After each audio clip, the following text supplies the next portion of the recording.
नमस्कार. जालना जिल्हा आणि परिसरातील प्रत्येक महत्त्वाच्या घडामोडी, ताज्या बातम्या आणि जनतेच्या प्रश्नांना वाचा फोडणारे जालना जनता सेवा न्यूजमध्ये आपलं स्वागत आहे. शंभूदेव देवस्थानात श्रावण मासारंभानिमित्त भाविकांची तुफान गर्दी, डोंगरावर भव्य यात्रेचे आयोजन. पवित्र श्रावण महिन्याला सुरुवात होताच जालना तालुक्यातील प्रसिद्ध तीर्थक्षेत्र शंभूदेव देवस्थान येथे भक्तिमय वातावरण निर्माण झाले असून श्रावण मासाच्या प्रारंभापासूनच दर्शनासाठी भाविकांची मोठी गर्दी होत आहे.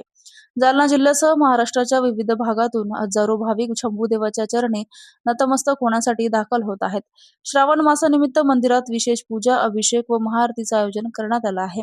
पहाटेपासूनच मंदिराचे दरवाजे भाविकांसाठी खुले करण्यात येत असून महादेवाच्या दर्शनासाठी लांबच लांब रांगा लागत आहेत. हातात बेलपत्र, जल व पूजेचे साहित्य घेऊन भाविक भक्तिभावाने दर्शन घेत आहेत. हर हर महादेव, जय शंभूच्या जयघोषाने संपूर्ण डोंगर परिसर दुमदुमून गेला आहे.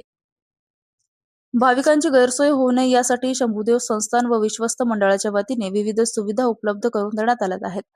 दूरवरून येणाऱ्या भाविकांसाठी पिण्याचे पाणी, महाप्रसाद तसेच महिला, ज्येष्ठ नागरिक व बालकांसाठी सुरक्षित दर्शन रांगेची व्यवस्था करण्यात आली आहे.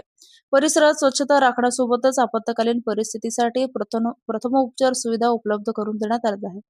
दरम्यान श्रावण मासानिमित्त शंभूदेवाच्या डोंगरावर भव्य यात्रेचे आयोजन करण्यात आले आहे. यात्रेत विविध खेळणी, खाद्यपदार्थाचे स्टॉल, पूजा साहित्याची दुकाने तसंच मनोरंजनाची साधने उभारण्यात आली आहेत. त्यामुळे लहान मुलांपासून ज्येष्ठ नागरिकांपर्यंत सर्वांमध्ये उत्साहाचे वातावरण असून स्थानिक व्यापारी व ग्रामस्थांनी यात्रेमुळे मोठी आर्थिक उलाढाल होण्याची अपेक्षा आहे. श्रावण महिन्याच्या प्रारंभापासूनच शंभूदेव तीर्थक्षेत्री भक्ती, श्रद्धा आणि उत्साहाचा अनोखा संगम पाहायला मिळत असून संपूर्ण श्रावण महिनाभर भाविकांची गर्दी कायम राहण्याची शक्यता आहे. अशाच विश्वासार्ह बातम्यांसाठी आमच्या चॅनलला आता सबस्क्राईब करा. Instagram आणि YouTube वर फॉलो करायला विसरू नका.